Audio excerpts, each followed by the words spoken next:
and welcome to the First Watch podcast. My name is Drake. I will be your host for this podcast.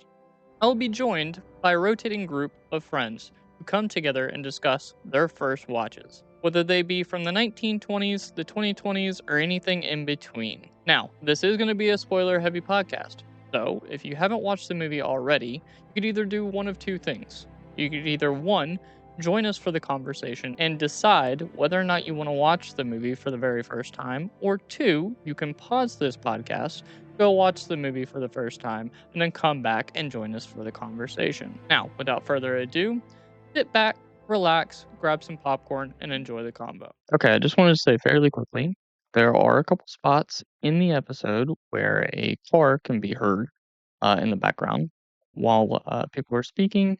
I tried to do what I could with it and tried to actually get it out of the podcast, but sadly I could not do anything with it. Luckily, it doesn't really take anything away from the actual conversation, so we're just gonna have to deal with it for now. But um, without further ado, here's the episode. Hello, and welcome back to the First Watch podcast. It is the first episode of the year. Today, I am joined by someone who I have only just met for the very first time, but I've become a fan of his over the past year, not only through his great humor on Twitter, but also his fantastic podcast, of which he is one half of the Movie Friends podcast, Mr. Seth Vargas. Say hello. Hey, how are you? I'm good. How are you? I'm doing quite well. Glad to be here. Excited to be here. Yeah. First, for your first ever episode. It's an honor that you would ask me to be a guest on the first episode of your podcast. Yeah. What an honor. Yeah.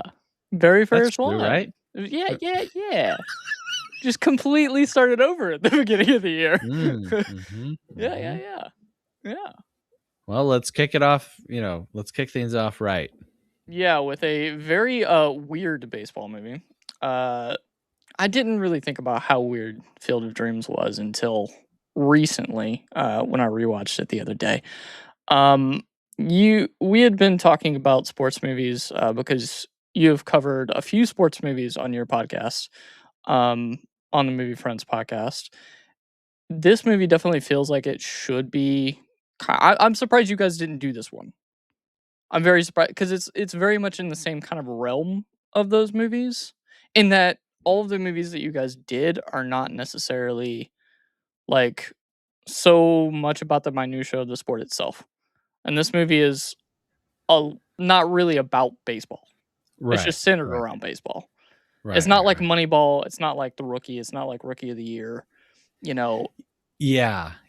It's more just the backdrop of a much larger story. Yeah, so I have previous experience with Kevin Costner and sports movies. For some insane reason, I don't know why, I sat down and watched the entirety of his film Draft Day. Okay. I don't know what anything meant in that movie. I might as well have been watching a film in a different language. So I am a fan of playing sports. I'm like that guy who's like, I don't like to watch sports, but I'll play them. Yeah. Which I know is probably annoying to sports people. And genuinely, I don't mean any disrespect. People enjoy what they enjoy, and they find a lot of beauty in different things, and that's great. For me, sports doesn't do anything for me, but I see the drama in it. I see the story in it. Especially if you're a fan year after year, you know the ins and the outs, kind of like how this brings out the drama of the 1918 or 1919 White Sox. I can't remember 1919 the year. Yeah. But so I'm not like I'm not completely oblivious to the drama that comes with following sports. So I should say that ahead of time. But I don't watch sports movies because I don't watch sports, right? Yeah. And so for me, like a great sports movie, like I love Rocky. Rocky's great. Oh yeah. Big fan of The Big Green. Any 90s Yep. kids out there might perhaps remember The Big Green. And other than that, not really. So Field of Dreams for me has been like one of those huge movies where I would consider it a blind spot for me. It's the type of movie where if it comes up in conversation and it's like you haven't seen it, everyone's like, "How have you not seen Field of Dreams?" Which I'm like, I don't know, why would I ever see Field of Dreams? And so for this, I can't remember. Did you have me? I don't know how this like. Did Yes. I send you a list? Did you send me a list? What happened? How did this So happen? Why yes, why are we talking about this I movie? know. No, so just a little bit of inside baseball, ha, funny pun. Ah, For those of you who are listening, what I like to do is, I'll typically reach out to everybody, and ask what is currently on their watch list of things that they already need to, tick off their watch list, because I want it to be a movie that they want to actually actively watch. Otherwise, what's the point in even doing the whole thing? Um, so I'll ask people, "Hey, what do you feel like you need to watch, because it's something that's, like, looming over your head or you've just been wanting to watch for a while and you just haven't done it yet?" I know this was on the list. I there were a few that I looked at and I was like, "Okay, you haven't watched that," but this is the one that, like, really stuck out to me, and I think I whittled it down to, like, 3 or 4, and I was like, "Just pick one of those, and then we'll yeah. go from there." Did I send you my big It wasn't a movie massive list. list? It was, like, maybe 10 No, to I have a 15? list on Letterboxd that I call big ones. Oh, yeah, yeah, yeah, that's what it was. Yeah, yeah, that's what it And was, it's yeah. just like the movies that it's absurd that I haven't Oh, yeah, seen. they're all, like, heavy hitters, but I was like, Yeah. "Oh, yeah, this" like, Field of Dreams, like I was saying before, is, like, something that I've watched several times over, Yeah. because I was Now introduced now to it you as a kid. you're a baseball guy. Yeah.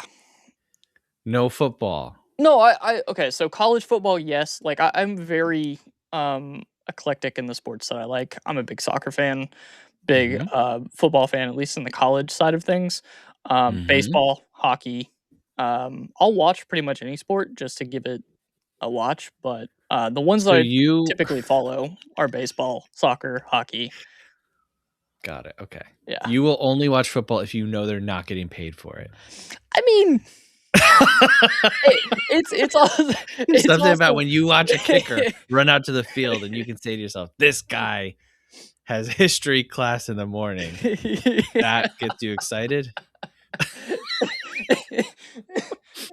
You know, Seth, when you put it that way, um, I don't know, it's more of like it's a southern thing, right? So we're, in Oh, the okay. Southeast, like, it's all college football here in the Southeast. Okay, I live in south, Georgia for those who don't know. east, Georgia, okay. Yeah. So Yeah. UGA is a big fucking thing here in Georgia and in the Southeast in general. This is dog country. This is what we do. Oh, dog country. See, Yeah. now if I drove through Georgia, without a sports mind such as I am, I Yeah. would not even be aware that I was in dog country. Oh, if you were to drive through Athens, Georgia on a fucking Saturday, you'd know. You you'd know. You wouldn't be able to get anywhere on a Saturday Yeah, in Athens. yeah. Um, but yeah, like, as far as sports go, I'm pretty all over the place. I'll Okay, watch alright. MMA, boxing. I noticed you're wearing a hat with an A. Yeah, it's Atlanta Now let me Braves. guess. Oh, Wait, what never is mind. it? Oh, go ahead. Oh, You didn't hear me, no, so I go didn't hear you, I didn't hear ahead. you, okay. I know that there's the Oakland A's. Is that it? Mm-mm. Okay. I'm out of A's. I mean, I gave you already a good enough clue. Oh, Atlanta? Yeah. Atlanta Falcons, That's Braves. there you go. Okay, got it. Braves, yeah. Yeah. See, to me, like, your hat just looks like a toothpaste tube. No, yeah, this is, one of the '80s logos, I wanna say? Very cool, very Yeah. cool. And genuine, like, I'm not making fun of you, yeah, no, Oh, there's yeah. there's a whole wide world out there, and I think that, I'm the type of person who's like, existence is hard, and people find joy in different things, and it's kinda cruel to want to, like, take something from someone Yeah, yeah, if it brings them joy, yeah. because this world is so hard. Like, what difference does it make to us if one person is really into sports or ballet or movies or like, I don't care. I don't Yeah. care. Whatever gets you through the day, you know. Yeah. Whatever gets you waking up in the morning. Yeah. Yeah. Yeah. Sports is definitely one of those. Movies has really become one of those in the past, like, 5 years. Like Yeah. really, Yeah. especially expanding into different types of movies that I wouldn't watch before. I think you and I had Sure. talked about Live on Here at one point. Oh my god, From yeah, it's the yeah, best. I I didn't know anything about Agnes Varda until like last year. Started Mhm. watching. I watched that, and you were like, "Oh, Hey, buddy, buckle up." Oh, oh shit! How did I not see I that? just for those of you listening, I just stood up and showed Drake my chest, because I'm wearing, an Agnes Varda hoodie that my wife got me for Christmas. That is dope. So, That's but yeah, awesome. she's the best. Yeah, she's She's awesome. here. She's here in my Hell yeah. corner. Yeah, yeah, yeah. Hell Anyway, yeah. yeah, if any of you have not given her a chance, you No, you definitely absolutely should. must. She's Yeah. my favorite of the French New Wave directors. She's probably my favorite director. But anyway, sorry.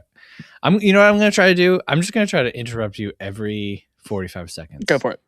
Go for Let's it. Because go. it's usually me. 5-hour episode. No, yeah. It's usually me just saying "yeah" over and over again, so you're good. Mhm, Uh-huh, yeah, mhm, yeah, mhm. uh-huh, yeah, yeah. Yep. Okay, yep. Okay, so you had never watched Field of Dreams. What other, baseball movies have you watched prior to this one? Oh, I mean, Few? all A of the lot? classics, Angels in the Yes, Outfield. sir. Which one? The first one. There's the one from the 1930s? Oh, no, I guess There not is the first one. one. Yeah, yeah. I found that out, like, 2 years ago. Yeah, baseball movies, League of Their Own, Okay, which is great. Um, Angels in the Outfield. yeah. Um, Rookie of the Year, Yes, where the sir. kid's arm gets messed up and then he can pitch. Yeah. And because he can pitch, they allow a child to pitch, which is a very, very funny premise that should have kept going. Like there should have been 100 Rookie of the Year sequels It really should where have it's like, here's this kid who's like, it turns out the best sniper in the world. So the military enlists him and he's like 12. Or like Rookie of the Year, law school. And it is a kid who's just incredible at the law. And so he's the world's youngest lawyer. Anyway, baseball movies. But like I haven't seen Moneyball. I've never seen is it The Natural with Robert Redford, I believe. Never seen Field of Dreams. Never seen I already said Moneyball, I Yeah. think. I don't know what the baseball movies are. Have you seen The Rookie? The Rookie is Based with on a Dennis true story? Quaid. Yeah. Dennis Quaid. I have seen The Rookie. Yep, Yeah. years ago. Yep. He throws a ball past the speed limit sign, and then it doesn't read the actual amount, so he's all distraught. And then as he walks by it, he hits it, and then he doesn't see. But actually, he did throw the ball fast. The Rookie. It yeah, when we talk about sports movies in this Uh-huh. context, it does make me realize just how hokey some of them can be.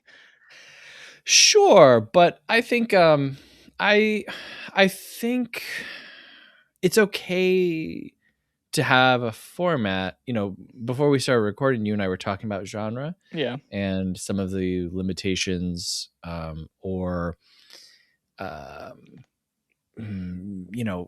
ways in which it's hard to define a genre. But if I go to watch a horror movie and people start getting killed, and then I go and immediately watch another horror movie and people start getting killed, I'm not going to be like, come on, boring formula.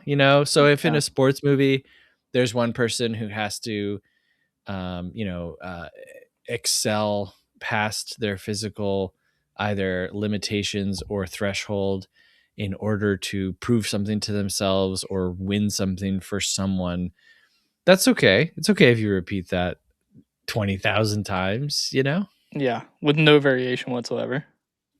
That's fine. Yeah, I mean Half the it's time. it's a good story and it's a rousing story, and perhaps that's another reason why I don't love sports films, because I don't want to be roused. I want to be depressed and not feel good. I don't want to walk out of the theater thinking I can do it. I want to walk out of the theater thinking no one can do it. So not a big fan of the 2004 release Miracle is what you're saying. I've never seen Miracle, Okay. but but I have seen his haircut in that movie. Yeah. Okay. Okay. Hmm. Yeah. Interesting. Yeah, you Hmm. probably wouldn't be a big fan of Miracle then.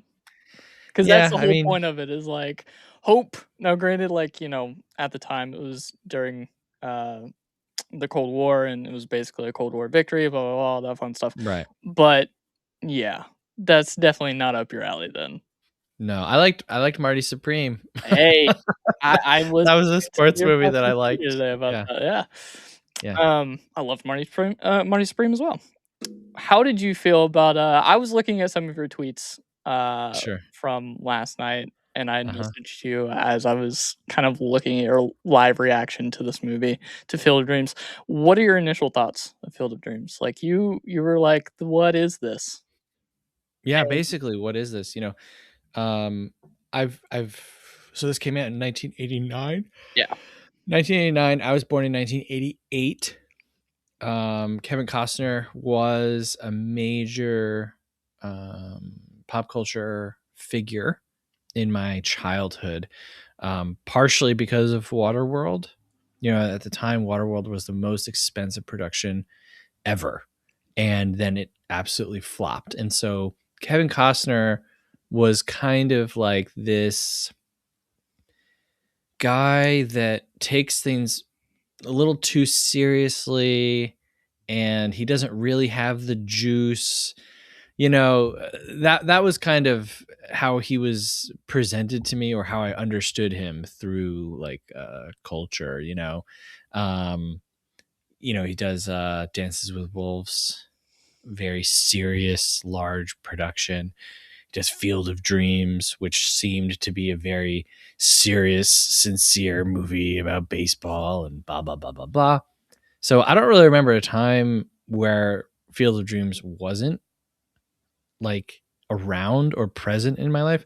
My father is a very large sports fan, including baseball. And my mother's a Kevin Costner fan. And so I'm sure that this film was watched and owned in my house. I just never took it upon myself to watch it.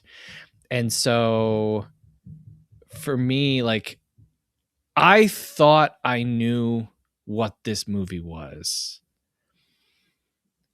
When you when you watch a lot of movies and you spend a lot of time reading about movies and whatever, there are certain like endings of movies that you just know, like through cultural osmosis, which is a shame.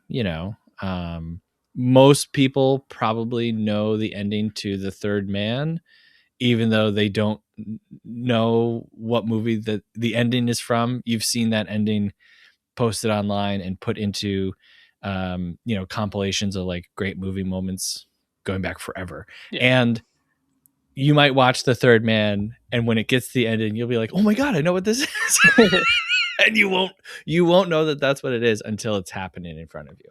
Great man, great movie, by the way, The Third Man. You should watch it. But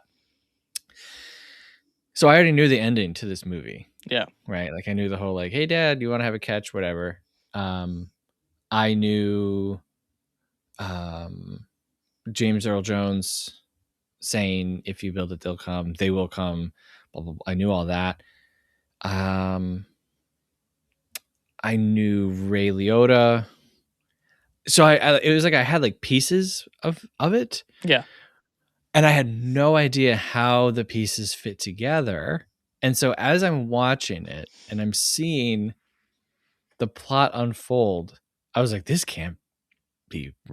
This is the movie. This is how the movie is." And now you might be sitting here thinking to yourself, Seth hated this movie or he found it to be absurd and ridiculous. No, actually, that's not the case. That's not the case at all. I actually really enjoyed watching it. And I was very pleased that this is an insane, weird, crazy movie, because I thought this will be a very kind of generic, vanilla, middle of the road. Yeah, I mean, even in saying that, it sounds like I'm describing something bad, but it's just a fact of the matter. Like, if you want to serve the most people, right, you don't pour the hottest hot sauce in the world into your product, right? You have to make it appeal to the most people possible. There's nothing wrong with that if that's what you're going for. And so that's what I thought this would be, and to find that it's a very surreal film. I kind of loved that idea, because the audience that is going to go see Field of Dreams, this Kevin Costner major Hollywood production, how often are they seeing strange, surreal films like this one? And it's not done in a way that would confuse someone.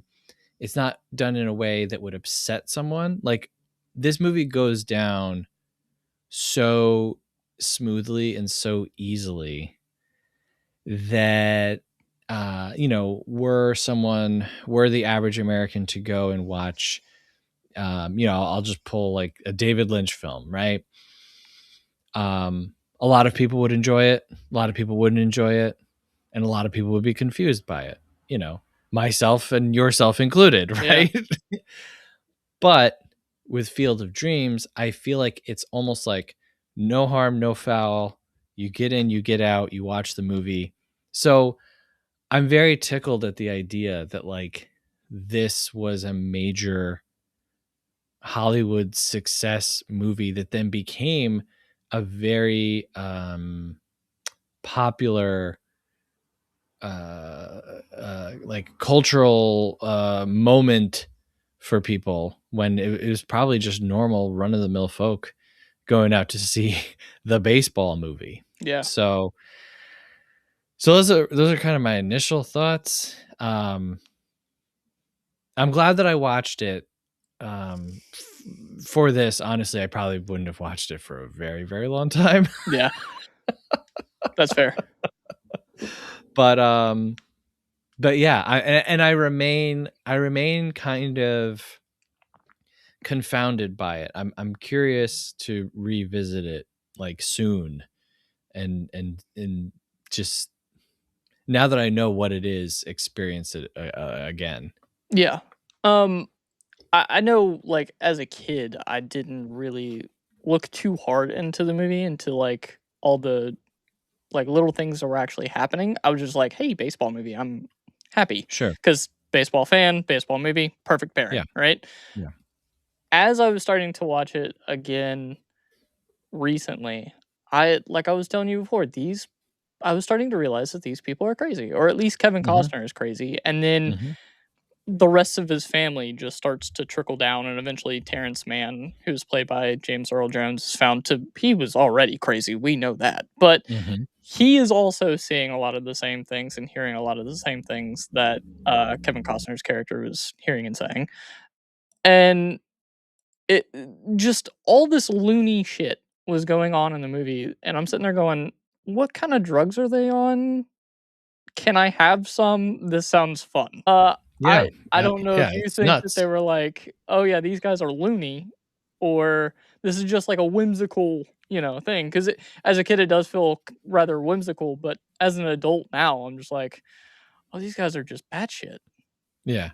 Well, okay. So there's a very interesting thing that happens in the film, which is Kevin Costner hears a voice, right? Yeah. Now, let's look at just our culture as a whole, right? The whole enchilada. Right. You have a movie about a um, almost middle-aged white man living on a corn farm in the middle of America, who hears a disembodied male voice that directs him to do something, right? when he does that thing, he sees positive but challenging results, and he continues to hear the voice tell him to do things, and miraculous things happen around him responding to the voice. Okay, so we don't need to be, theologians to say that the audience would understand this to be the voice of God, right? Right. Okay, but there's an interesting thing in this movie. God is never mentioned. Nope. Not once. It's never even suggested by his wife, by him. What are you hearing? By the people in the feed store, right? Mhm. And so that is very strange and subversive to, again, like, this movie is 1989, so what, we're 36 years from that ish, Yeah. right? Something like Ish. that. Yeah. I'm Something like that. 37. I was born in 88, so let's say 36 years. Okay. Yeah. Now, the demographics of religious belief have changed drastically in that amount of time. But to go back to 1989 and to say, this is God speaking to you, right? That would not be totally out of the realm of what is happening within the story. And yet it is never mentioned. Why? And the funny thing is, now that you say that and you start to say it as a voice of God, even whenever they are at the school like meeting for like Mm-hmm. the banning of books, which is obviously a Mm-hmm. conversation that has been going on even now, Mm-hmm. um, they address the fact that one of the women in the meeting addresses the fact that her husband is the one that is hearing voices and now is building a baseball field, but also never says, like, is claim she never says that he is claiming to hear the voice of God and thus Mm-hmm. building a baseball field. So, like, Mm-hmm. not even in that part when they're actually saying that other people know that he is hearing voices to then build a baseball field, they Mm-hmm. don't say anything about the voice of God at all. Yep. It's so apparent that the I can't think of the correct word, so I'll use a negative. The non-inclusion of this thought Yeah, is like screaming.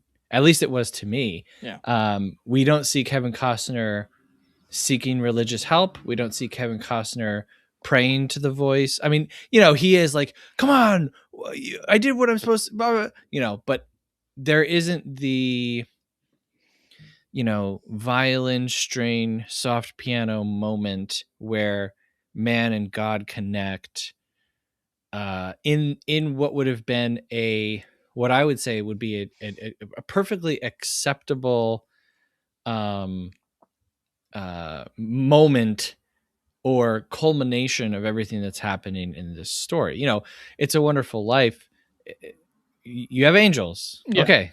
But, right. So now we include this this religious idea that carries with it a lot of stuff that people understand. So you say there's angels up there.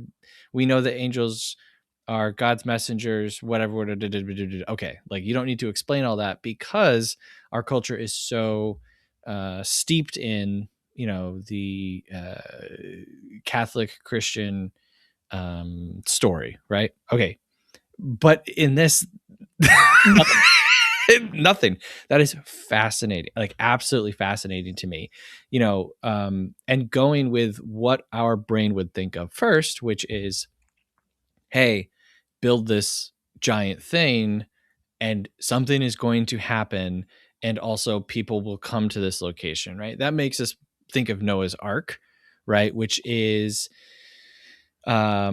depicted in media as like, here's this guy, everyone thinks he's crazy, but then in the end, they all realize that he was right, and this miraculous thing did happen, and he was the only one prepared for it. Now, this is kind of an inversion of that story, because the miraculous moment that we're working towards is not a divine flood of the entire world. Rather, it's a flood of people coming to this location, not because they're dying, but because they will find a renewed sense of life and purpose and joy and all of that stuff, right? Yeah. So it's the opposite. Very it's such a weird it's a very strange film. Yeah, it is. But it's not strange in a bad way. Which is No, no, fantastic. no. Yeah. What you said Well, that you don't okay. what? Go ahead. We'll save it for later, Yeah, yeah. but this movie, I don't want to say wants to have its cake and eat it too, because you know, I'm not in a position to talk down to these filmmakers. Also, I should mention, like, this was based on a book Mhm. written by a Canadian author. Terrence Mann in the book is J.D. Salinger, Yep. which I that was kind of the only thing that I really read about. I didn't do a ton of research for this. No offense. I'm No, you're fine. sorry. You're fine. I just didn't want to. Yeah, yeah, I got. It's not even like I was busy. I had the whole day. I could have done it. yeah. You're just like, "Ah." But in the book, it's literally J.D. Salinger. Yeah. Salinger in real life was offended and wanted to sue and all that Which stuff. is so weird to me, but Yeah. okay. Well, he very much wanted to be left alone, much like Terrence Mann. And it's funny, like, it's the one thing we refuse to afford celebrities. Like, we'll forgive, we will not forget. Yeah. Celebrities have done the most insane, heinous, crazy things, and we'll be like, okay, okay, okay, we'll put you back up on the pedestal. But when a famous person's like, I'm done, I'm walking away, there is this, like, indignation that rises within us that I think is tied to jealousy, because everyone wants to be famous and rich, despite knowing that that doesn't fill the holes in our hearts, right? And so the worst thing that a famous person can do is walk away, because that's the dream. What are you talking about? Like, you can't walk away from this. So anyway, written by a book, Canadian dude, J.D. Salinger. Where was I? Why was I? Oh, there is a moment in this movie where I was like, you know what, movie? You can do a lot of stuff. I don't think you can do this. And I'll save it until we get there. And if we Okay. never get there, then you'll just wonder for the rest of your life what I meant. Okay. This movie has a ton of, like, major actors in it. Like, it's star-studded. Mhm. Costner, Holly Hunter, uh, James Earl Oh, Jones. Amy Madigan, not Holly Hunter. Oh, it's Amy Madigan? Oh, It's Amy Madigan, Wait, who, wait, that's fucking Gladys? yeah, Oh, shit. I'm an idiot. Okay. yeah, she just, She just got done with Weapons, this year, yeah. Oh, which I still well, haven't seen. yeah. Annie is her name in the movie. Oh, right, right, right. Yeah, yeah, yeah. Yeah, Amy Madigan, just last night at the time of this recording, folks, Amy Madigan won Best Supporting Oh, yeah, for Actress Critics' at Choice. the Critics' Choice. Yeah. Yeah, For, and here we Weapons, are yeah, yeah. Hell for yeah. Field of Dreams, No, yeah. 36 years later. No, yeah, I still haven't seen Weapons. I Yeah. There's something about her character in this movie. I feel like she's just, like, playing into it a little Mhm, too much. mhm. Like, I feel like most spouses who would be put in this situation, if they were to ever be put in this situation, would look at this and go, "What the fuck are you talking about?" Yeah, yeah, and I think that's where, the surreal element enters. It's not just in the, spirits or ghosts or whatever you wanna call it, but there is almost a possession of the family, and I don't mean it literally. Like, I'm not. I take this movie at face value because I think that's how it's meant to be taken. But there's almost no real kickback to any of these ideas. Like, none. yeah, I mean, he wrestles with what this voice is. They weigh their options of like, should we build this? But for the most part, the movie doesn't have time for 5 conversations of, him like at night, sweaty, working on the field, and her standing on the porch, screaming at him, looking disappointed. And he's like, well, what am I supposed to do? And she's like, you're supposed to take care of us. And he's like, I'm trying. Like, the movie's not interested in that at all. No. The movie's not interested in realism. And therefore is so real. Yeah.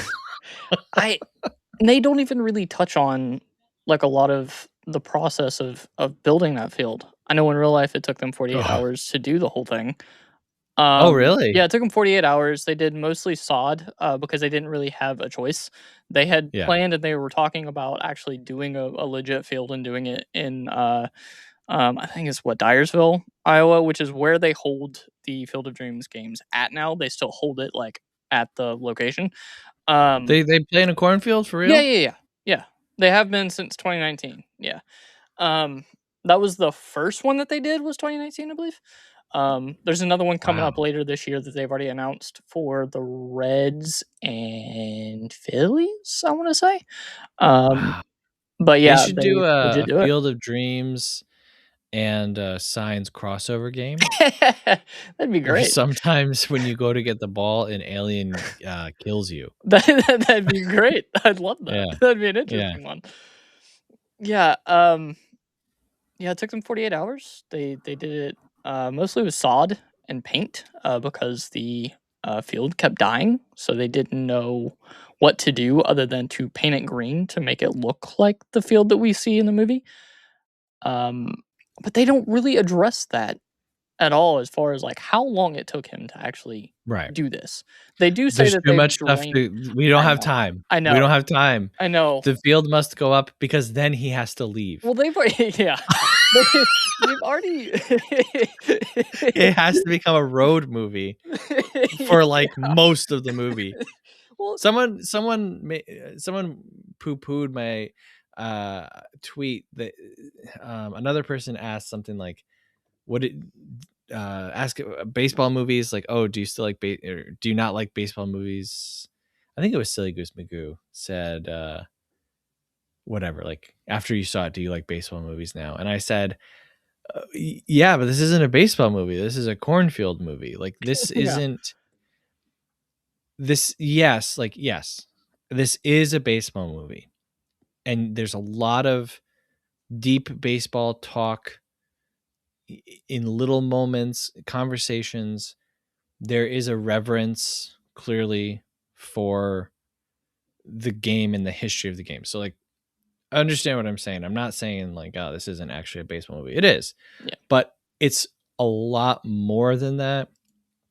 And in the end, this is like we're talking spoilers, right? Yeah, go for it. Okay, good. I can spoil anything. Go Stranger for it. Things season 5. Go for it. It's not like they're spoiling much on that anyway. But yeah, like, in the end, baseball is just the vehicle to connect him to his dad so that he can reconcile with his dad so that he can then become a dad and a man, is basically, the idea.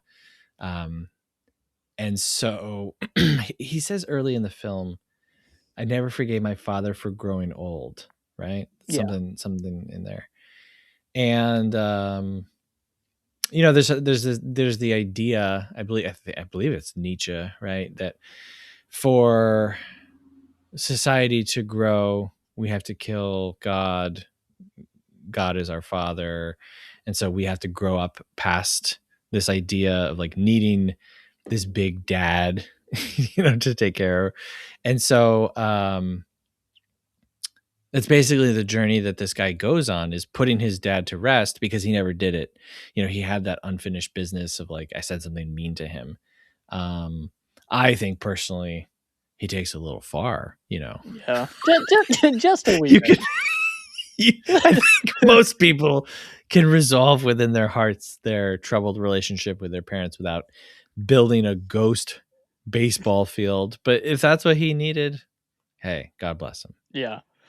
There's also that he needed to kind of like put him to rest due to the fact that his father was apparently living vicariously through him, through a life that Right. he could not live, of sports. Um, and this is still something that a lot of parents do now. That I've Hmm. had conversations with kids where they're like, "Oh yeah, my dad ended up, he couldn't make it, so he was pushing me, to make it in baseball, basketball, football, whatever, because he himself could not do it. And now Hmm. because of that, I have fallen out of love with the game that I once loved." And that's kind of Hmm. what uh, Kevin Costner's character was going through. Like he had already fallen out of love with baseball pretty Right. much. Like he Right. didn't really care for the game all that much. And it wasn't until this entire process that he started to love the game again, and in turn forgive his dad. As you were Right. saying, is, is there anything about this movie that you found touching? I know, like Sure. I Yeah. don't know about your life as far as like personal life with your dad or whatever.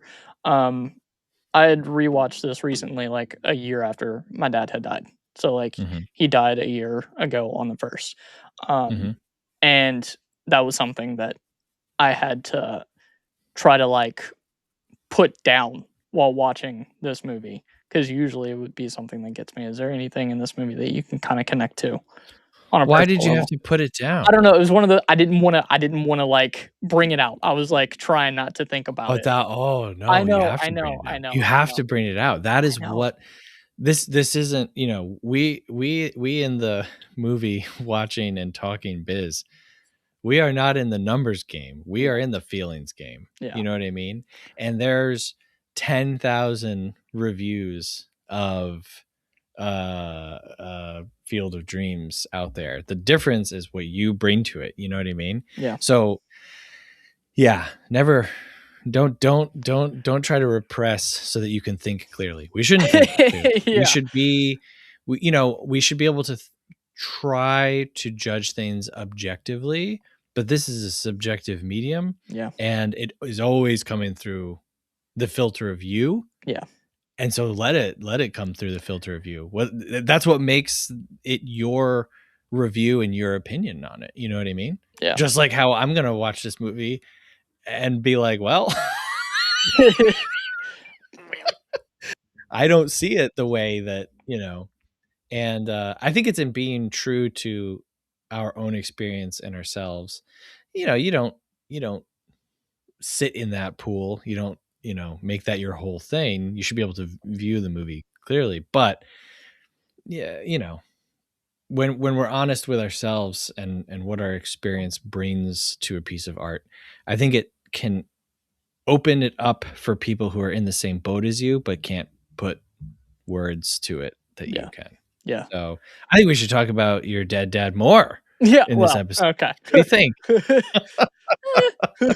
We'll see. So Um, it's been a year. yeah, it's been a year as of the 1st, yeah. Wow, Yeah. wow, and that is not a long time, I take it, No. in the morning of a parent. No. It's been weird. Yeah, and was your dad a baseball guy? I mean, he was. You know, I didn't live with him. Mhm. I lived mostly with my stepdad, who I, am living with now, my mom. Yeah. But we still talked like every day. It was still one of those things that like I still had a relationship with him. Sure, He sure. enjoyed baseball, but it wasn't like his thing. Mhm. Um, I kind of got my love of baseball from my mom's side of the family, like my love of sports in general from my mom's side of the family, Mm, because I was just kind of put around sports by my uncle. Um, and that's got it. how I became a sports fan. But the themes of like having a father that you have lost and then mourning that is what really hits heavy with Field of Dreams, and that I was Of trying to course. avoid Yeah. during this time because I was like, I don't want to deal with this right now. Like, Uh, eh, now's not a good time. yeah. Because I'd already dealt Yeah, with it like during the holidays and stuff because that was a obvious rough, of course. yeah, Yeah, roadblock. right. But is there anything that you kind of connected to personally that you didn't expect to, or because a Mm. lot of people do connect to this, personally, like a lot. Like like you said, it's one of those things that everybody talks about when they talk about this movie. Right. Yeah. I will say I did not cry. Okay. Maybe I would have had I not known the ending forever, Yeah. right? Um, did I not okay, like you asked, I think originally you asked, did I find anything in this touching? Yeah, the whole thing. I mean, Yeah. honestly, the whole thing. Um, one of my favorite moments is just Amy Madigan sliding out of the gymnasium and slamming into a group of lockers because she's so excited that she just successfully turned an angry crowd against the woman who was making them angry in support of like the Constitution, and Bill of Rights. That was very touching to me. Like that moment could have been the ending of a different movie. You know Yeah. what I mean? Like, It felt kind of out of place, um, but I won't go there. yeah, and like I think that this movie does her character, um, Annie. I think that it does give her stuff to do. A lot of times when we talk about older movies, unfortunately, sometimes still newer movies, women are often relegated to a side character. And yet, here in Field of Dreams, like I said, she gets a show-stopping moment. Like she gets like an everyone like a rousing, cheer for her, and it's just a little side story. It has nothing to do almost with anything other than introducing, the character of Terrence Mann and this idea of this author, right? So Yeah. it's doing a couple of things, but one of the things it's doing is giving our like pretty much only female character something great to do. So I loved that. Like I connected with that moment. I could have shed a tear at that point. Other than that, Oh. um, No, not okay. really. Yeah. Now that I think about that scene a little bit more, it seems very counterintuitive to the rest of the movie. Hmm. Yes, it does set up the plot device of him going and meeting Terrence Mann, but like Yep. you see that this woman has a strong conviction Hmm. throughout that one part of the movie. But then there's a whole nother however long of this movie where she's just like a pushover. Hmm. So like Well, she is strong I, in that point, but it's like yeah, she has no pushback.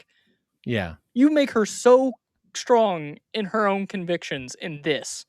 yeah, But the one time her husband is like, I don't know, I'm feeling like building a fucking baseball field. right, She's like, she doesn't once go, nah. right. Well, I don't know that I would call her a pushover because he he himself is skeptical. He doesn't have like a lightning bolt moment. He is kind of coerced into this idea, and she's like, okay, maybe we'll break even, but they like just bought this farm. They're not farmers, and like, yeah, they'll lose everything, but you kind of get the sense that these aren't really materialistic people. um yes, like there's a lot of um mention that they're kind of like hippie people. You have a farmhouse with Andy Warhol art on the walls.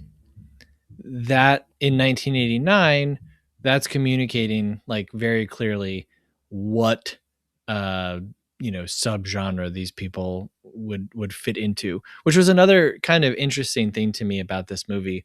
Um, yes, this is like boomer catnip, Yeah. but it's also like it's like liberal boomer catnip, I guess, but put into this very traditional American, geographical location. It's not like Field of Dreams. This guy builds builds a baseball field in the middle of New York City, like this is what would be called, God's country, right? And so geographically, we're in a very traditional American setting. And then baseball, which they say it's like, oh, baseball is the one constant in America. And I'm like, baseball wasn't invented in the 1700s. I'm sorry, No. but it is now. Yes, it is very ingrained in our recent history, but uh, I don't know. It's only Anyway, been around since like the late 1800s, so it's not like, yeah, yeah. I been mean, around that's like forever. it's like cinema, and I'm kind of surprised that they didn't draw the parallel with these two pastimes kind of growing up together, kind of around the same time. Both of them centered around people sitting down and watching something in a community. Uh, anyway, they didn't really touch on that, Hmm. but um, again, like I don't know that I would call her a pushover so much as just they accept it. They accept it. He Yeah, accepts it. She accepts it. but like a little too The, easily. the kid says someone's standing in your field. He just goes out and says, "Hi, you're Shoeless Joe," and he's like, "Yeah." And then the family sees him, and they're just like, "Okay, there's ghosts in our baseball field now." No one says anything, but that's again like that is the surreal aspect of the movie. We can't stop and say, well, that wouldn't happen Right, because this is not reality. This right. is not going for realism. If Beauty and the Beast was going for realism, it'd be a real short movie. Oh, yeah, real short. Beauty and the Beast is surreal because we believe that Belle can see through a monster and fall in love, Yeah. right? That's insane. But in this movie, we have to apply the same movie watching logic. It is surreal. No one on earth would be like, "Hey, let the kid go play with the ghosts in the field for," you know what I mean? Like, Yeah, there's none of that. But it's not what it's about. It's not yeah. what it's for. And I Um, mean, the ending bears all of this out. James Earl Jones is like, they're gonna come, and then they don't do any advertising, right? So we can't think of it. We can't think of any of this stuff in terms of practical. so we're talking about the realism of this movie a little bit. There's one thing that I didn't really think about, I mean, until just now. How much money do you think he poured into said baseball field? Because they were talking about their savings, the fact that they use their savings on this baseball field. Baseball fields are not cheap, just in general, even if they're for general like rec leagues, like in a place where kids play. Yeah, Um, he even had it fixtured up to like modern stadium lighting yeah, in the middle of Iowa hmm on a massive farm that he would have to spend money to plow the corn that I'm guessing was not done in time for him to sell. So he's also losing out on money there. How much money do you think that they would have spent at that time? yeah. I was a little confused about their crop. That corn looks pretty close to being ready to harvest, if you ask me. Yeah, And they were just like, there's eh. two, yeah, there's two harvest times. There's sweet corn, and then there's every other type of corn. And so I was like, he probably could have harvested at least, I don't know, but whatever. Um, okay, wait. Your question was the money. So later in the film, he says to his brother-in-law, or his brother-in-law says, each acre represents $2,200. Yeah, So an acre is pretty big, yeah, like it's big. pretty big. And I don't know how many acres a standard baseball field is, but this looked a little smaller perhaps than like a full-on professional baseball field. Yeah, I mean, I don't think it was necessarily like a. This is gonna sound nerdy as hell, but like a quote unquote regulation size. Yeah. But like I honestly, to me, it looked almost more like a collegiate baseball field than it did Mhm. a major league baseball field. Yeah. Unless they were modeling it after earlier fields, Yeah. outside of like polo grounds and stuff like that. But Yeah. But like when um, he surveys his land and he has the vision of where the field will go, yeah, this isn't half his land. no, This is like 5%, 10%. yeah, And so you're telling me like you're only profiting on the final 5 to 10% of your entire crop when it's just you and your wife working the farm. There's not other people there. We don't see workers. They're not doing anything other than this one crop, which they seem to tend to by themselves. How are your margins that small, Kevin Costner? yeah. Like, well, not only that, they show the passage of time of him waiting. Sorry, hold on. They showed the passage of time of him waiting for the players to show up, which was obviously like a full, what seemed to be a full season of like, you know, I don't know, cropping, farming, whatever the hell you want to Mhm. call it, to where he could have easily, made the money that he needed to make to not foreclose on his house. Yeah. Um, The foreclosure thing, I do think that makes sense because they've been making payments out of their savings. but they also And made so payments to get that to make that field is what they also said. right, right. So like let's say we'll just use big round numbers. They have Right. $10,000 in savings. Their mortgage is $1,000 a month. Okay. Yeah. So you now have 10 months to pay your mortgage before you harvest. Plenty of time, no problem, right? But then they're like, we're going to spend $6,000 on a baseball field. Well, Yeah. now you don't have 10 months to pay your mortgage. You got 4, and you have other expenses.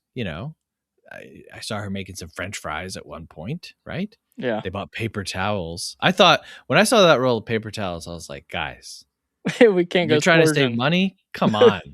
Use a rag, bro. Yeah. Anyway, so that did make sense to me because they will have money. Like, it's not like they won't have money. It's just that they cut their legs from under them, where now the money that they would have been fine waiting till later, they need it now. And so that did make sense, but I don't know how much it costs to make. I mean, he's got tractors. He did it all himself. So, Well, also, like, how much did it cost for him to go to throughout a quarter of the country well, and back? I mean, that is the crazier part of this movie, I think, and the lights, obviously, running electricity, that would cost money. But again, I think the impression that this gives is that he does the whole thing himself. Yeah, You right. have the whole town like Right. lining up on the road, like with binoculars and camcorders, like as if they've never seen anything like this in their entire lives. And I'm like, he's just making a baseball field. It's not, you know, I don't even know what to compare it to, but it's like, yeah, you guys live in the middle of nowhere. He's got all this land. He's putting a baseball field on it. Who cares? Who Yeah. cares? Uh, Anyway. him doing it himself almost feels like a feat of, like, the the pyramids being put together by man. Mm-hmm. Like, Mm-hmm. it doesn't make sense that this one guy is doing this entire thing, seemingly what seems to be, like, within a month Right. Yeah. It or, like, happens. 2 weeks. Well, I mean, hey, tractors do quick work, So Yeah. you dig everything up, you even it out, you throw down some seed, you're done basically. Yeah, I I could should probably build a that baseball field tomorrow if I you wanted to. probably could, Seth, honestly. Yeah, I don't You want probably to, so we'll could. never be able to prove that. Yeah. But if I wanted to, I could. Yeah. Kevin Costner says that he's 36 in the movie, and I'm like, wow, I'm older than Kevin Costner in Field of Dreams. Oh my god. It makes me feel like I haven't done as much. Nah, you're all right. Like, "Oh, shit, at 29, I'm really fucking up. This guy built Nah, a I mean, baseball field." he didn't really. I don't know. I can't even remember. What does it say that he did? See, it doesn't even touch on that either. It Because doesn't. we know he went to college. Yeah, He meets Annie in college. yeah. I And can't then even remember. they buy the farm, they buy the house and the Right. land that it's on, Right. but then But they that was don't all touch on. within that was like it's it seems like, okay, I bought this farm last week. Oh, now I'm turning it into a baseball field. Right, it seemed like they were only there for a little bit of time, Yeah. Because they joke and with him. They say he doesn't know how to be a farmer. And he's like, what yeah, are crops? Like, he's an outsider. yeah. So I was very curious to see how he was able to afford it all in the first place, and then Hmm. just stop affording it, and then afford even more than that by building the field, and then just going on a massive road trip to afford to it seems like they were gone for several days to go find this man that you don't know how to find. You just ask the butchers. Yeah, yeah, yeah, yeah. Do you know how to find this guy? He's down Which there. I mean makes sense because if you were a person living in a town, yeah, you would go and get gas, you would go and get meat, you would go to the grocery store. Those people would know where to find someone who lives in town. So yeah, but yeah, yeah, the road trip part of this movie, it's unreal. It It's yeah, really is. yeah. And it like they road trip to go meet Terrence Mann, who's this wacky, wild individual who seems clearly out of his mind. Hmm. Very much on the same wavelength as Costner's character. Hmm. What did you feel? How did you feel about James Earl Jones' performance as Terrence Mann? Yeah, I mean, I love James Earl Jones. I always appreciate seeing him. To me, James Earl Jones was a large figure in my childhood, being both Darth Vader, uh, um, Mufasa, and also Mr. Myrtle in The Sandlot. Oh yeah, right. Yeah. Yeah, so like he's kind of always presented to me in those three roles as like Hmm. a big guy, you know, not just physically, but like imposing, important, scary, impressive, whatever, right? Um, and then he's great in Doctor Strangelove. He's great in Coming to America. I thought he was great in this. He's great in Conan the Barbarian, as Tulsa Doom. Really great layered villain, I guess I would say. Yeah. So James Earl Jones will always be a person that I'm glad to see, and I thought he was good, um, knowing that this was a Salinger parallel Mm. was interesting. Salinger was probably my favorite author, one of my favorite authors as a teenager. And so I've always had I was a teenager in the early 2000s, early to mid 2000s. So I was disconnected from the zeitgeist of Salinger's heyday, and then removing himself from, society and culture. So knowing that about him, I was like, yeah, sure, leave him alone. Let him do whatever he wants. Why is he weird just because he's a recluse? He wrote books. He made money. That doesn't mean he's forced to do that for the rest of his life. I mean, I think about jobs that I've had. I always think of this whenever someone will interview someone who is on a movie from like 40 years ago. Yeah. Like, oh, what was it like to work with this person? What was it like on set? And I think if someone interviewed me and said, oh, what was it like, when you worked at BJ's Warehouse when you were 15 years old? What was it like? And I'd be like, I barely remember what it was like, bro. Like, I don't know. Or like, what was it like to work with this person? It's like, we were coworkers. Like, Yeah. I don't know what to tell you, bro. But anyway, okay. Why was I saying all that? James Earl Jones, Salinger. Yeah. Salinger, yeah. So knowing that this was a Salinger esque character, for the movie adaptation, they changed it to just be a totally new person. Yeah. But all the parallels are still there. Like I can't. do they call it boat rockin' or rockin' the boat or whatever is the name of his Rocking, novel? yeah, rocking the boat. Something like that. Obviously that's supposed to be Catcher in the Rye. Um, so I guess I was mostly like trying to observe the film while also like reconciling this character with what I know about Salinger. So that was kind of interesting. Normally, I don't read anything before watching a movie. And for some reason, I wasn't even like trying to read about this movie, but that little tidbit came up. So it wasn't like as halfway through watching it, I was like, oh, this is like Salinger. Or at the end, like going into it, I knew that. So in that regard, I like that they kind of did their own thing with it. Um, he's very angry and he very much wants to be left alone. Um, why him? I guess would be my main question. Like at the end of the movie,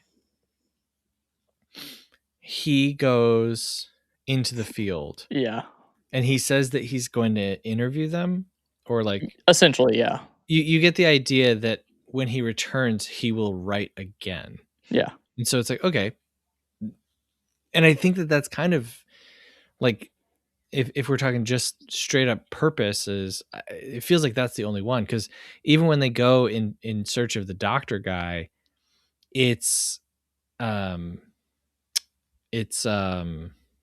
hold on, Moonlight hold, Graham. hold, please. It's Ray who finds the missing bit of information that they were looking for. It's Ray who like travels through time randomly, which by the way, that's my big problem with this movie. And I don't even mean Yeah, to say it as a problem, but I was like, when I realized that he travels back in time just by like walking out the door and then is also just okay with it, I was like, this movie is insane. This yeah, is the craziest mainstream movie that I've seen in a long time. yeah. I, dude, like Terrence Mann then showing up and then going with him, like he was so against even being around one guy, and Mm-hmm. then being like, "Yeah, by the way, I'm just gonna go on this like this road trip with you now, just Mm-hmm. because I believe you." Yeah. Well, I mean, he did see the thing at the baseball game, even though he pretended that he didn't. And that little jump scare of him being in front of the car is so funny. Like, it's just like, whip, and there he is. It's like, Yep. okay. Yep. Like, this is like, Yeah. it's Yeah. hilarious. But Okay. So let me ask you this question. yeah, yeah, go for it. You yourself, Yeah. you are hearing voices, you're acting on this. Other people are corroborating what you're seeing. You're seeing ghosts. Okay. Everything up until this point, you yourself are experiencing and you're fine with. Okay, fine. Right. Now you go on a road trip with James Earl Jones and you step out of a door and you have time traveled, let's say what 17 years into the past. I'm committing myself to a place At tomorrow. at that point, I'm Like, like, okay, look, I signed up for ghosts. I didn't I signed up for visions. I signed up for baseball. I did not sign up for time travel. Time Yeah, travel. And then this movie like quadruples down on being insane by being like, okay, remember that doctor that you talked to while you were time traveling? Well, yeah, tomorrow you're going to pick up his younger self. yeah, He won't know anything about what happened. You'll bring him to the baseball field, but once he walks past that gravel, he can't leave. yeah. He It's can't like, and like, then he will dude. walk past the gravel and turn into the old man. Yeah, and then oh, man. Okay, so did you know that Moonlight Graham was a real, player I at the have no time? idea who any of these people are. You Yeah, could tell so me. it's it was so like, I understand why they grabbed Moonlight Graham to fulfill that thing that he was also trying to fulfill with his father, because Moonlight Graham was a real player who only got to play for 1 inning, like, everything that they said about him was real, Yeah. and the fact that he became a doctor, all that fun stuff. But, like, I'm sure there's other people that they could have called upon or, like, that they could have referenced to bring to that instead of this old man to then make him a young man, to then make him an old man again, and it would have made more sense. And then he could never play baseball again. I was like, "Oh my god."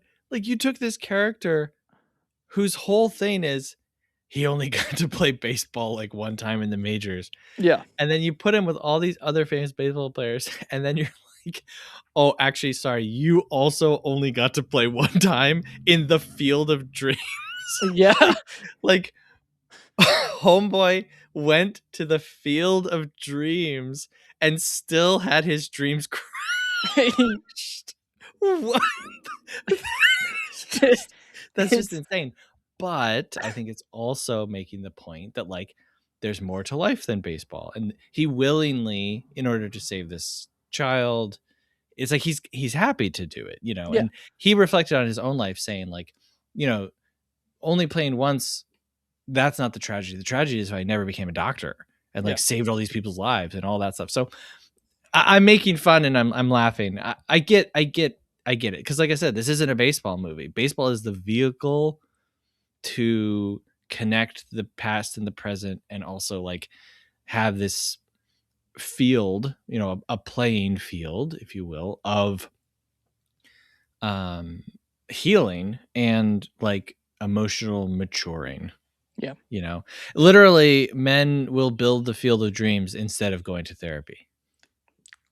That's pretty much the entire, like, Yeah, thesis i'm, of this movie, yeah. I'm gonna tweet that once we're done. Yeah, you should. You should. Um, uh, now that, we look at that, like, almost last scene and Terrence Mann is kind of being invited to go into the field, we look at Moonlight Graham's character, and it's very obvious that he is going to be into heaven, Hmm. but, like, it is not clear that Terrence Mann is also going to do the same, and also coming Right. back and also willingly saying that he's coming back to report on what he sees, Hmm. despite, uh, Costner's character asking, "Hey, man, I wanna," Kinsella going, "Hey, can I go? Can I go check this out? Why not me?" They don't Right. go, Right. "It's not your time yet," to then signify that, "Oh, this is the time for death," or, Right. "It's you're not invited." It's just like, Right. "No, dude." Yeah.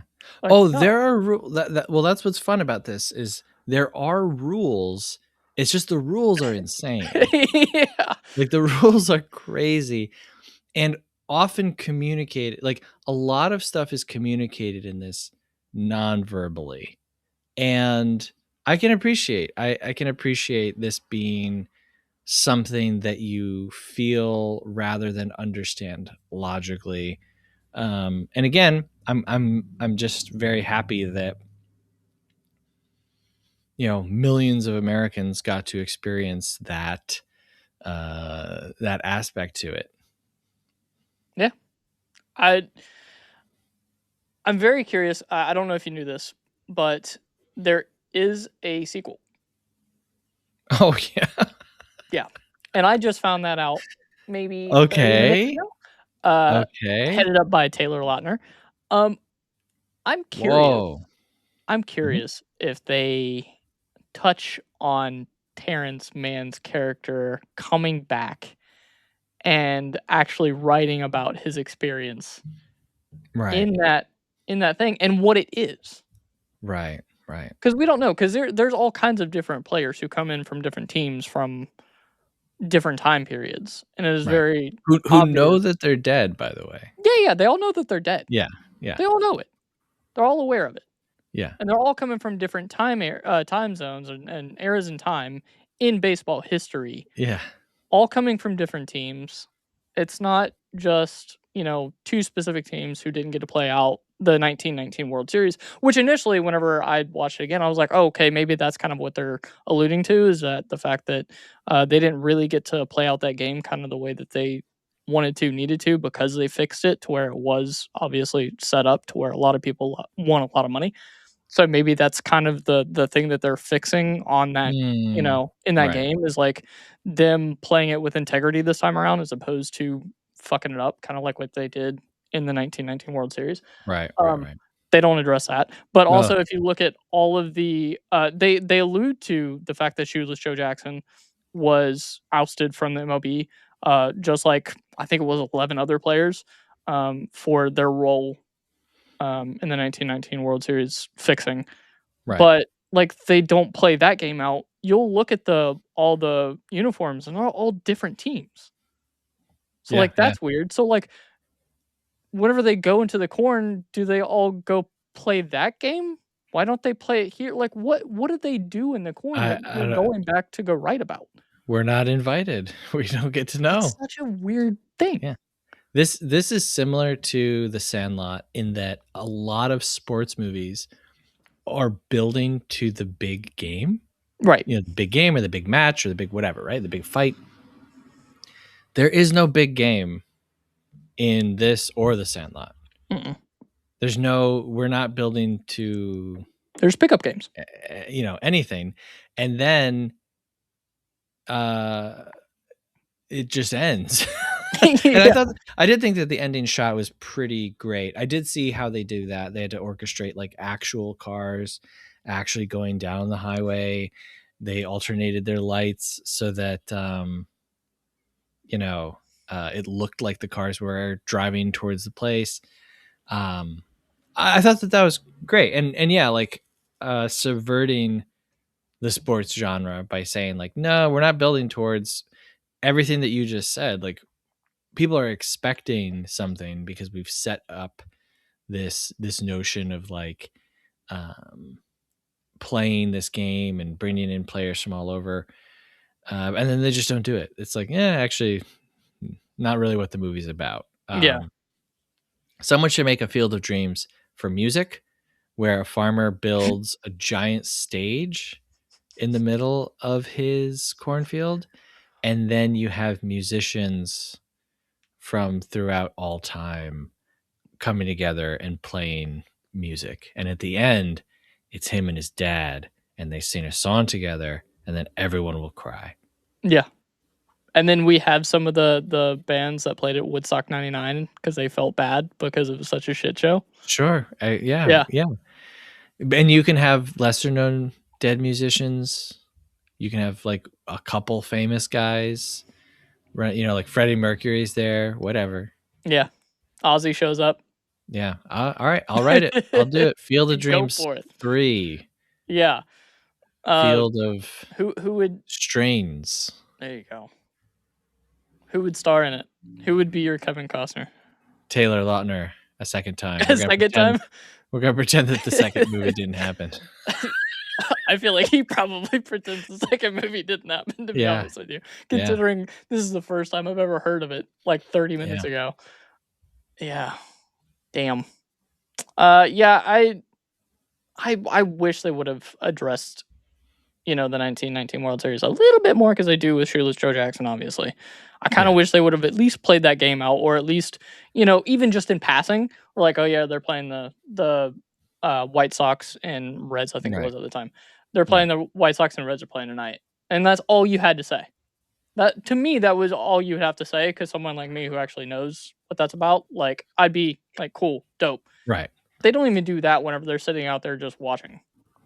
Right. Just like casually watching them play ball. Because I don't even think all the players are on the same team. Like throughout history, like as far as like, the White Sox are playing with the White Sox, the Reds are playing with the Reds, the Oakland A's are playing with the Oakland A's.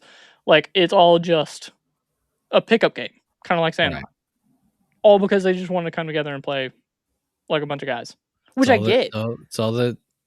It was everything, It's their version of therapy, just like it's his version of therapy to sit there and play this massive pickup game with a bunch of guys that you cared and loved for during the time of playing baseball.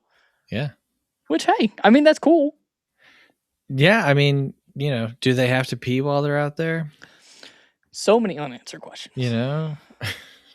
Are we keeping score? Someone is. You got a catcher, so someone's... I mean, they've got an umpire out there.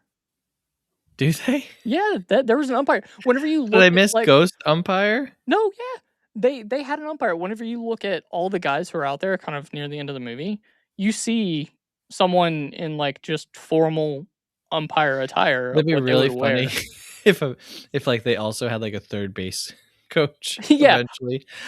It just yeah. Someone you hear someone yelling in the cornfield, and it's like, oh yeah, that's the guy who used to sell hot dogs and popcorn up and down the seats.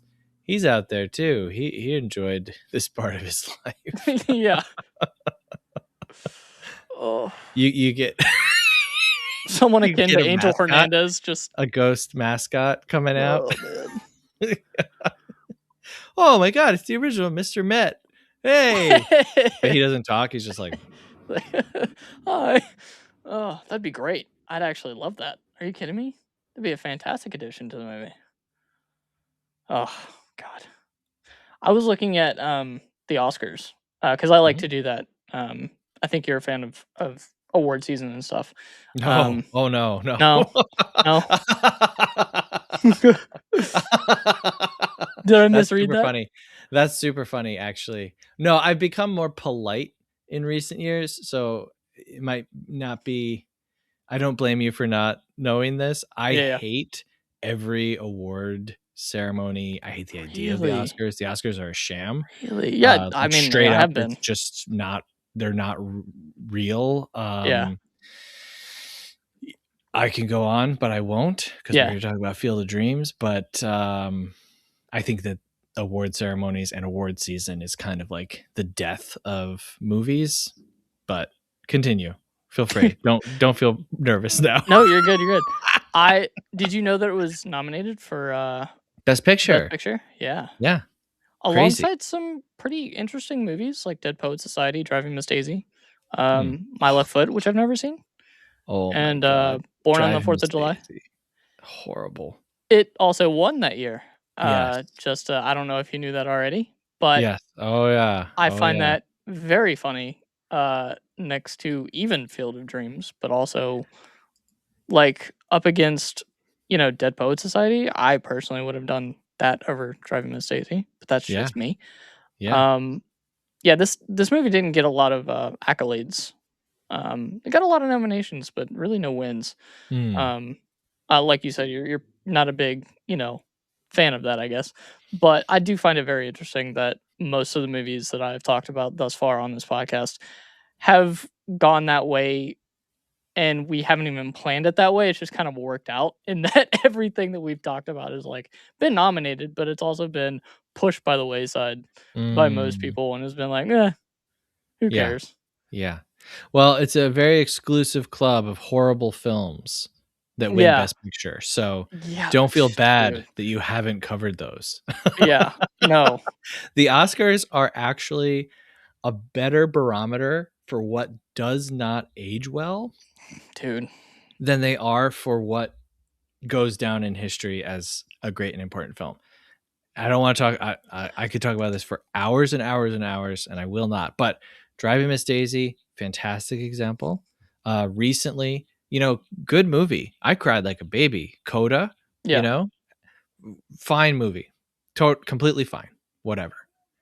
But when we think of that year, I guarantee you there are many films that we think of before we think of Coda and Driving Miss Daisy. So, 100%. um, yeah, it's not a club you want to be part of. The Oscar winning No.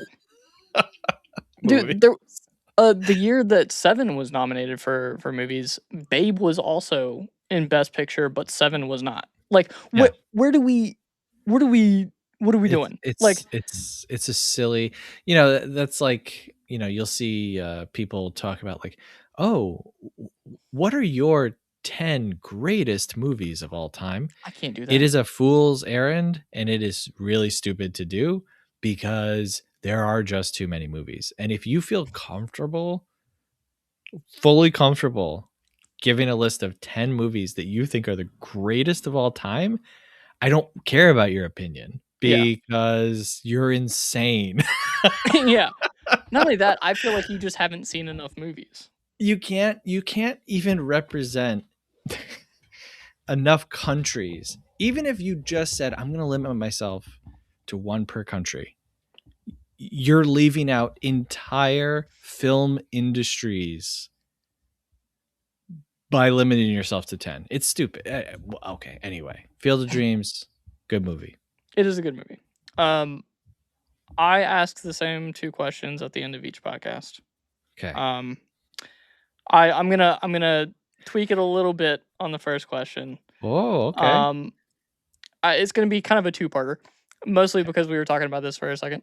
Yeah. Would you rewatch this movie? I know this is a first watch podcast, but would you rewatch this movie? Even with all of its quirks, all of its weirdness, would you rewatch it um, at all? And secondly, would you be interested in watching the sequel? So yes, I mean, I finished this movie last night. Yeah. And I wanted to press play on it again. Yeah. But I had to think through it first. I've done that several times in my life where I watched a movie and then I was like, I got to see this again, and I put it on right away. Yeah. That was my urge. I did not give in to that because I was like, I really want to wrestle with this and try to figure it out for myself. So yeah, I would definitely rewatch this. The sequel, I can see myself throwing it on, especially now that I've seen the first one. I won't watch a sequel if I haven't seen the first movie. So that would be a big barrier of entry for me. But hey, now that I've seen the first one, yeah, is it not regarded as a good movie? I only slightly pulled it up because I just kind of saw it in passing whenever I was Yeah. looking at Letterboxd for Field of Dreams because I was curious to look what the overall rating was.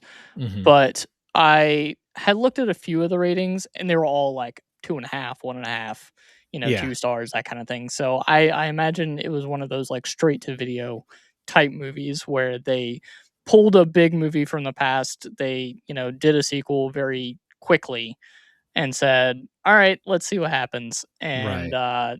it didn't go very well. Because, Right. like I said, this is the first time I had heard of it, and I've watched Field of Dreams several times. And the first time I even knew about Field of Dreams 2 was 30 minutes ago. So, Got it. Got it. yeah, I'm going to guess that it wasn't great. Got it. Oh, I see Ray Liotta is in Field of Dreams too. Oh, He's I didn't even back get that far. as someone named Roger Goodell. Kevin Costner is also in Field of Wait, Dreams too. Tony Gonzalez, as in like football player Tony Gonzalez, is in this movie? Oh my God. Okay, now I have to watch this.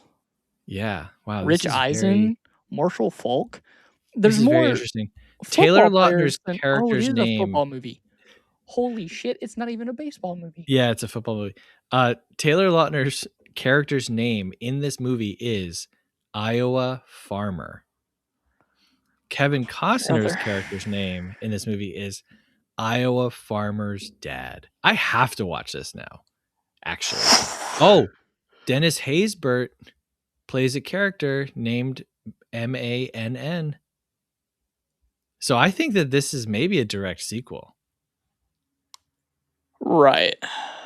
I'm now dumbfounded, and I don't know what to do with this information, and I may have to We gotta watch this. it. That's what you do. Yeah. Curiosity. We have to be guided by curiosity. You got to follow it wherever it goes. Yeah, this curiosity is definitely about to kill me. What is a movie that you think that people should watch for the very first time that isn't necessarily talked about quite a bit? That is always the second question I ask everybody is like, what is a movie that you don't think is really touched upon a lot that you think somebody should give a watch for the very first time?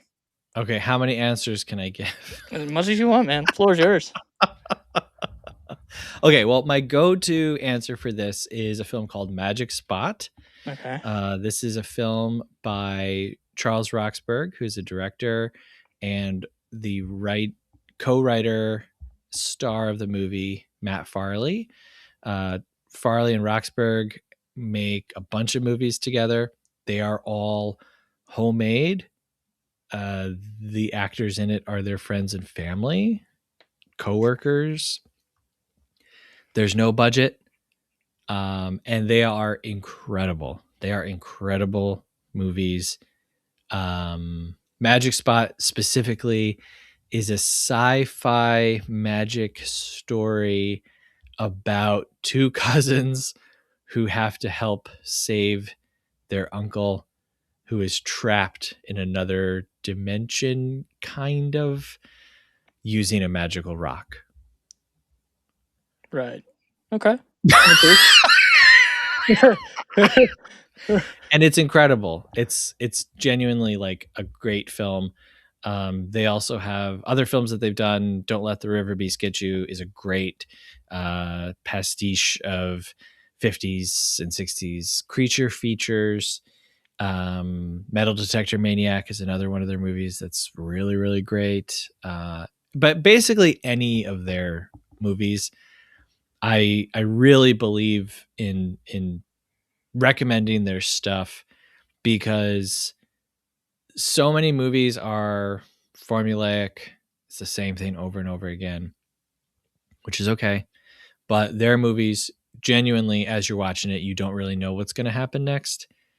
And I love that element of surprise and creativity comes from people who are making movies that don't make any money, and they just continue to make them. Yeah. That's awesome. Are there any others or just Magic Spot? There's a film that I watched a couple years ago. I watched it because I noticed that it starred Isabella Rossellini and David Lynch. It's a movie that they were in while they were dating. Mhm. It's called Zelly and Me. It is a kids film, but it's very intense. Okay. Very like it's a kids movie for kids who are like 11 or 12, and it's about childhood. It's about abuse. It's about finding adults in your life that care for you and that you can trust. Great movie. Almost no one I know has ever heard of it, and David Lynch takes his shirt off in it. So I'm intrigued. I'm there. I'm gonna watch. Yeah. So yeah, Magic Spot and Zelly and Me. Those would be my two recommendations. Hell yeah. Well, Seth, where can we find you online? I know where we can find you online, but Yeah, to the people that don't, where can we find you online?